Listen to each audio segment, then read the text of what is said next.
25 भारतीयों और एक नेपाली नागरिक को कायरतापूर्ण मौत के घाट उतार दिया गया। मुंबई के 26 नवंबर 2008 के हमलों के बाद यह भारत में हुई किसी आतंकवादी हमले में मारे गए आम नागरिकों की संख्या की दृष्टि से सबसे गंभीर घटना है। पहलगाम का हमला अत्यधिक बर्बरतापूर्ण था, जिसमें वहां मौजूद लोगों को करीब से और उनके परिवारों के सामने सिर पर गोली मारी गई। हत्या के इस तरीके से परिवार के सदस्यों को जानबूझकर आघात पहुंचाया गया। साथ ही उन्हें यह नसीहत भी दी गई कि वे वापस जाकर इस संदेश को पहुंचा दें। यह हमला स्पष्ट रूप से जम्मू और कश्मीर में बहाल हो रही सामान्य स्थिति को बाधित करने के उद्देश्य से किया गया था। चूंकि पर्यटन फिर से अर्थव्यवस्था का मुख्य आधार बन रहा था, इस हमले का मुख्य उद्देश्य इसे प्रतिकूल रूप से प्रभावित करना था। पिछले वर्ष आप सभी जानते हैं 2.25 करोड़ से अधिक पर्यटक कश्मीर आए थे। इस हमले का मुख्य उद्देश्य इसलिए संभवतः यह था कि इस संघ राज्य क्षेत्र में विकास और प्रगति को नुकसान पहुंचाकर इसे पिछड़ा बनाए रखा जाए और पाकिस्तान से लगातार होने वाले सीमा पार आतंकवाद के लिए उपजाऊ जमीन बनाने में सहायता की जाए। हमले का यह तरीका जम्मू और कश्मीर और शेष राष्ट्र दोनों में सांप्रदायिक दंगे भड़काने के उद्देश्य से भी प्रेरित था। इसका श्रेय सरकार और भारत के सभी नागरिकों को दिया जाना चाहिए कि इन प्रयासों को विफल कर दिया गया। एक समूह ने खुद को रेजिस्टेंस फ्रंट टीआरएफ कहते हुए इस हमले की जिम्मेदारी ली है। यह समूह संयुक्त राष्ट्र द्वारा प्रतिबंधित पाकिस्तानी आतंकवादी समूह लश्कर-ए-तैयबा से जुड़ा हुआ है।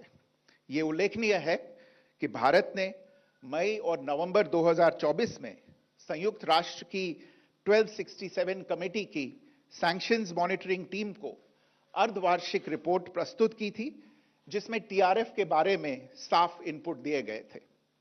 इससे पाकिस्तान स्थित आतंकवादी समूहों के लिए कवर के रूप में टीआरएफ की भूमिका सामने आई थी। इससे पहले भी दिसंबर 2023 में भारत ने इस टीम को लश्कर-ए-तैयबा और जैश-ए-मोहम्मद के बारे में सूचित किया था, जो टीआरएफ जैसे छोटे आतंकवादी समूहों के माध्यम से अपनी गतिविधियों को संचालित कर रहे हैं। इस संबंध में 25 अप्रैल को यूएन सिक्योरिटी काउंसिल प्रेस वक्तव्य में टीआरएफ के संदर्भ को हटाने के लिए पाकिस्तान के दबाव पर भी ध्यान दिया जाना चाहिए। पहलगाम आतंकवादी हमले की जांच से पाकिस्तान के साथ आतंकवादियों के संपर्क उजागर हुए हैं। रेजिस्टेंस फ्रंट द्वारा किए गए दावे और लश्कर-ए-तैयबा से ज्ञात सोशल मीडिया हैंडल द्वारा इसको रीपोस्ट किया जाना इसकी पुष्टि करता है। चश्मदीद गवाहों और विभिन्न जांच एजेंसियों को उपलब्ध अन्य सूचनाओं के आधार पर हमलावरों की पहचान भी हुई है। हमारी इंटेलिजेंस ने इस टीम के योजनाकारों और उनके समर्थकों की जानकारी जुटाई है। इस हमले की रूपरेखा भारत में सीमा पार आतंकवाद को अंजाम देने के पाकिस्तान के लंबे ट्रैक रिकॉर्ड से भी जुड़ी हुई है, जिसके लिखित और स्पष्ट दस्तावेज उपलब्ध हैं। पाकिस्तान दुनिया भर में आतंकवादियों के लिए एक शरण स्थल के रूप में पहचान बना चुका है। यहां अंतर्राष्ट्रीय स्तर पर प्रतिबंधित आतंकवादी सजा पाने से बचे रहते हैं। इसके अलावा पाकिस्तान ने इस मुद्दे पर विश्व और फाइनेंशियल एक्शन टास्क फोर्स जैसे अंतर्राष्ट्रीय मंचों को जानबूझकर गुमराह करने के लिए भी जाना जाता है। साजिद मीर का मामला, जिसमें इस आतंकवादी को पाकिस्तान ने मृत घोषित कर दिया था और फिर अंतर्राष्ट्रीय दबाव के परिणाम स्वरूप वो जीवित पाया गया, इसका सबसे स्पष्ट उदाहरण है। यह स्वाभाविक है कि पहलगाम में हुए इस हमले से जम्मू और कश्मीर के साथ साथ भारत के अन्य भागों में भी आक्रोश देखा गया। हमलों के बाद भारत सरकार ने स्वाभाविक रूप से पाकिस्तान के साथ संबंधों को लेकर कुछ कदम उठाए। आप सभी उन निर्णयों से अवगत हैं जिसकी घोषणा 23 अप्रैल को की गई थी। तथापि यह आवश्यक समझा गया कि 22 अप्रैल के हमले के अपराधियों और उनके योजनाकारों को न्याय के कटघरे में लाया जाए। हमलों के एक पखवाड़े के बाद भी पाकिस्तान द्वारा अपने क्षेत्र या अपने नियंत्रण वाले क्षेत्रों में आतंकवादियों की इंफ्रास्ट्रक्चर के विरुद्ध कार्रवाई करने के लिए कोई स्पष्ट कदम नहीं उठाया गया है। उल्टे वो इनकार करने और आरोप लगाने में ही लिप्त रहा है। पाकिस्तान आधारित आतंकवादी मॉड्यूल्स पर हमारी खुफिया निगरानी ने संकेत दिया है कि भारत के विरुद्ध आगे भी हमले हो सकते हैं। अतः इनको रोकना और इनसे निपटना दोनों को बेहद आवश्यक समझा गया। आज सुबह, जैसा कि आपको ज्ञात होगा, भारत ने इस तरह के सीमा पार हमलों का जवाब देने और उन्हें रोकने तथा उनका प्रतिरोध करने के अपने अधिकार का प्रयोग किया है। यह कार्यवाही नपीतुली, नॉन एस्केलेटरी, आनुपातिक और जिम्मेदारीपूर्ण है। यह आतंकवाद की इंफ्रास्ट्रक्चर को समाप्त करने और भारत में भेजे जाने वाले संभावित आतंकवादियों को अक्षम बनाने पर केंद्रित है। आपको यह भी स्मरण होगा कि 25 अप्रैल 2025 को संयुक्त राष्ट्र सुरक्षा परिषद ने पहलगाम आतंकवादी हमले पर एक प्रेस वक्तव्य जारी किया था, जिसमें आतंकवाद के इस निंदनीय कार्य के अपराधियों, आयोजकों, फाइनेंसरों और प्रायोजकों को जवाबदेह ठहराने और उन्हें न्याय के दायरे में लाने की आवश्यकता पर जोर दिया गया था। भारत की आज की इस कार्रवाई को इसी संदर्भ में देखा जाना चाहिए। Good morning. Thank you all for joining this briefing. As you are all aware, on April 22, 2025, Pakistani and Pakistan-trained terrorists belonging to the Lashkar-e-Taiba carried out a savage attack on Indian tourists at Pahalgam in Jammu and Kashmir in India.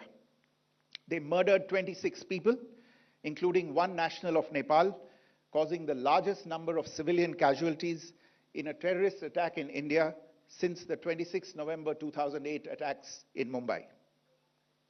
The attack in Pahalgam was marked by extreme barbarity, with the victims mostly killed with headshots from close range and in front of their families. Family members were deliberately traumatized through the manner of the killing, accompanied by the exhortation that they should take back the message. The attack was clearly driven by the objective of undermining the normalcy returning to Jammu and Kashmir. In particular, it was designed to impact the mainstay of the economy, tourism, with a record 23 million tourists visiting the valley last year. The calculation, presumably, was that harming growth and development in the Union Territory would help keep it backward and create fertile ground for continued cross-border terrorism from Pakistan. The manner of the attack was also driven by an objective of provoking communal discord, both in Jammu and Kashmir and the rest of the nation. It is to the credit of the government and the people of India that these designs were foiled. A group calling itself the Resistance Front has claimed responsibility for the attack. This group is a front for the UN-proscribed Pakistani terrorist group Lashkar-e-Taiba. It is notable that India had given inputs about the TRF in the half-yearly report to the monitoring team of the UN's 1267 Sanctions Committee in May and November 2024, bringing out its role as a cover for Pakistan-based terrorist groups. Earlier too, in December 2023, India had informed the monitoring team about Lashkar and Jaish-e-Mohammed operating through small terror groups such as the TRF. Pakistan's pressure to remove references to TRF in the April 25 UN Security Council press statement is notable in this regard. Investigations into the Pahalgam terror attack have brought out the communication notes of terrorists in and to Pakistan. The claims made by the Resistance Front and their reposting by known social media handles of the Lashkar-e-Taiba speak for themselves. Identification of the attackers based on eyewitness accounts as well as other information available to law enforcement agencies has also progressed. Our intelligence has developed an accurate picture of the planners and backers of this team. The features of this attack also tie in with Pakistan's long track record of perpetrating cross-border terrorism in India, which is well documented and beyond question. Pakistan also has a well-deserved reputation as a haven for terrorists from around the world, with internationally proscribed terrorists enjoying impunity there. In addition, Pakistan has been known to willfully mislead the world and international forums, such as the Financial Action Task Force, on this issue. The Sajid Mir case, in which this terrorist was declared dead and then, in response to international pressure, brought back to life, found alive and arrested, is the most glaring example. The latest attack in Pahalgam has understandably generated deep anger in Jammu and Kashmir and in other parts of India. Following the attacks, the government of India naturally responded with a set of initial measures relating to our engagement with Pakistan. You're all aware of the decisions that were announced on the 23rd of April. However, it was deemed essential that the perpetrators and planners of the 22nd April attack be brought to justice. Despite a fortnight having passed since the attacks, there has been no demonstrable step from Pakistan to take action against the terrorist infrastructure on its territory or on territory under its control. Instead, all it has indulged in are denials and allegations. Our intelligence monitoring of Pakistan-based terrorist modules indicated that further attacks against India were impending. There was thus a compulsion both to deter and to preempt. Earlier this morning, as you would be aware, India exercised its right to respond and preempt as well as deter more such cross-border attacks. These actions were measured, non-escalatory, proportionate, and responsible. They focused on dismantling the terrorist infrastructure and disabling terrorists likely to be sent across to India. You would also recall that the Security Council on 25th April 2025 had issued a press statement on the Pahalgam terror attack, underlining, and I quote, the need to hold perpetrators, organizers, financiers, and sponsors of this reprehensible act of terrorism accountable and bring them to justice, unquote. India's latest actions should be seen in this context. Joining me for this briefing on our actions earlier this morning are Colonel Sophia Qureshi and Wing Commander Vyomika Singh. I will request them to share some details regarding Operation Sindoor with all of you.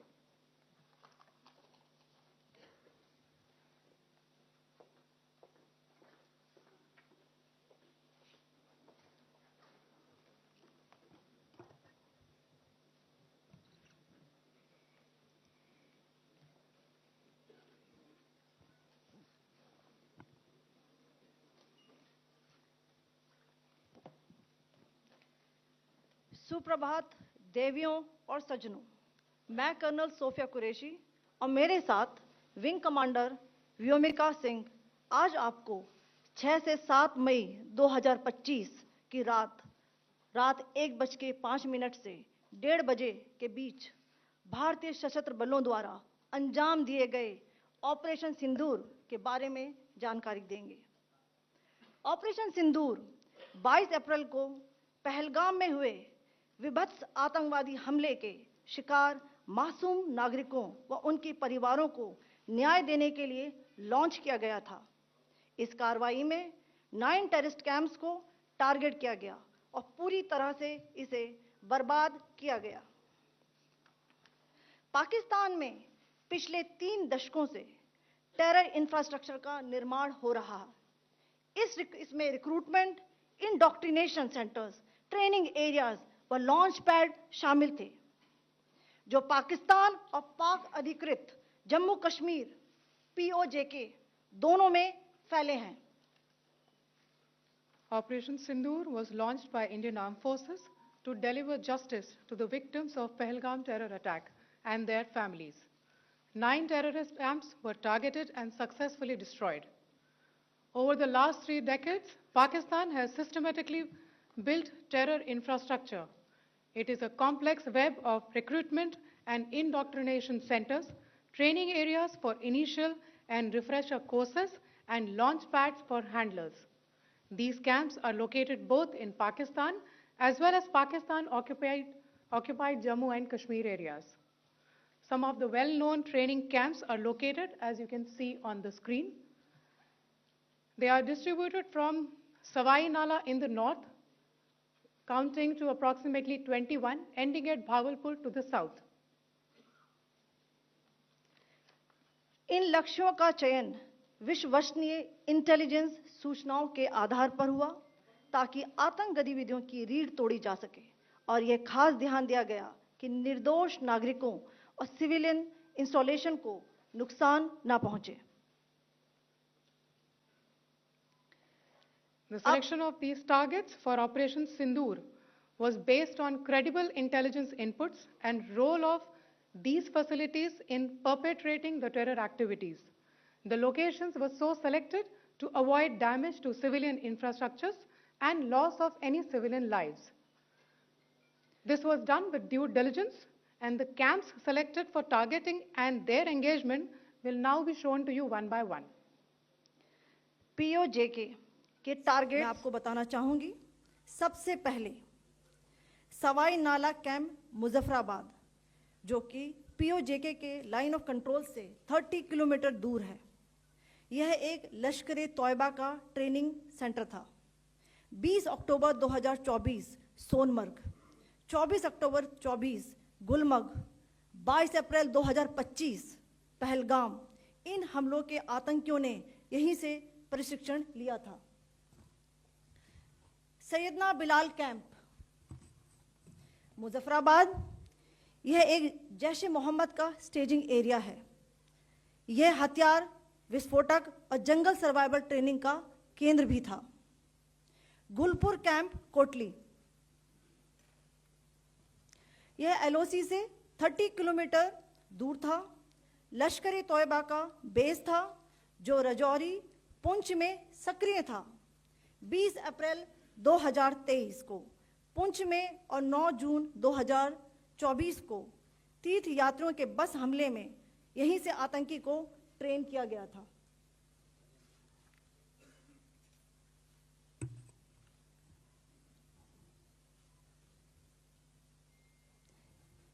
Barnala camp बिंबर, ये LOC से 9 kilometre दूर है. यहां पर हथियार, handling, IED व जंगल survival का प्रशिक्षण केंद्र था. अब्बास कैंप कोटली,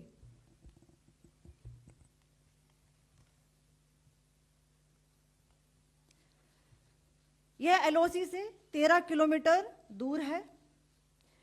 लश्कर तौयबा का फिदाइन यहां तैयार होता था. इसकी कैपेसिटी 15 टेररिस्ट को ट्रेन करने की थी.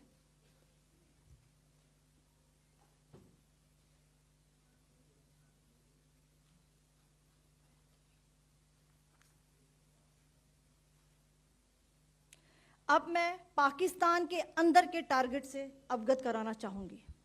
पहला, सर्जल कैंप सियालकोट. यह अंतर्राष्ट्रीय सीमा से 6 किलोमीटर की दूरी पर है, सांबा कठवा के सामने.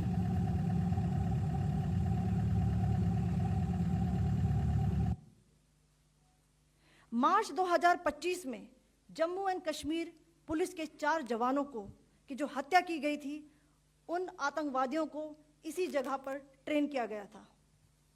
दूसरा, महमूना जाया कैंप सियालकोट. यह 18 से 12 किलोमीटर IB से दूर था. हिजबुल मुजाहिदीन का बहुत बड़ा कैंप था. यह कठुआ जम्मू क्षेत्र में आतंक फैलाने का नियंत्रण केंद्र था. पठानकोट एयरफोर्स बेस पर किया गया हमला भी इसी कैंप से प्लान और डायरेक्ट किया गया था. मरकज ताइबा मुरीद के, यह IB से 18 से 25 किलोमीटर दूरी पर है. 2008 के मुंबई हमले के आतंकी भी यहीं से प्रशिक्षित हुए थे। अजमल कसब व डेविड हेडली भी यहाँ ट्रेन हुए थे।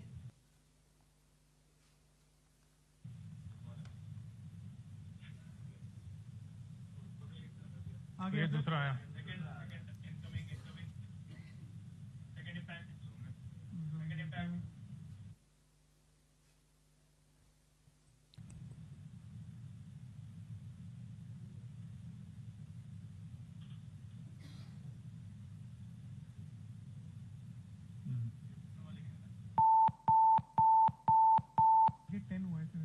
टारगेट 10 हुआ, एंक्लोजर सेम ही है, 7 it is hit the target. हाँ हाँ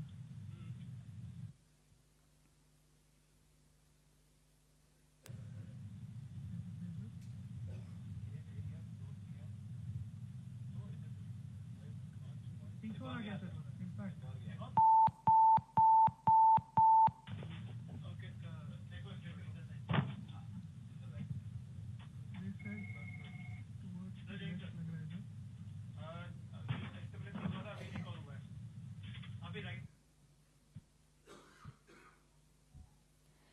मरकज सुभान अल्लाह भावलपुर ये इंटरनेशनल बाउंड्री से 100 किलोमीटर दूर है।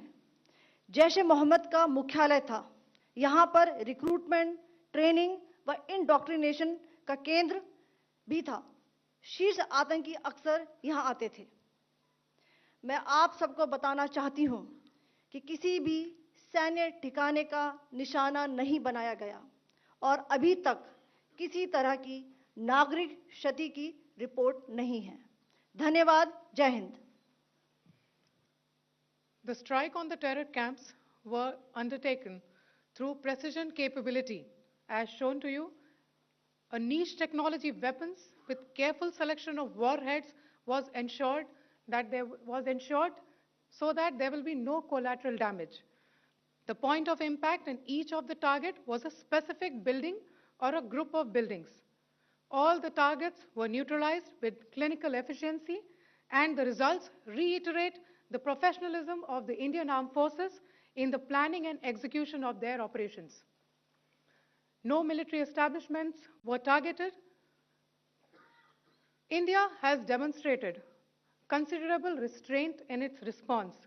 However, it must be said that the Indian Armed Forces are fully prepared to respond to Pakistani misadventures, if any, that will escalate the situation.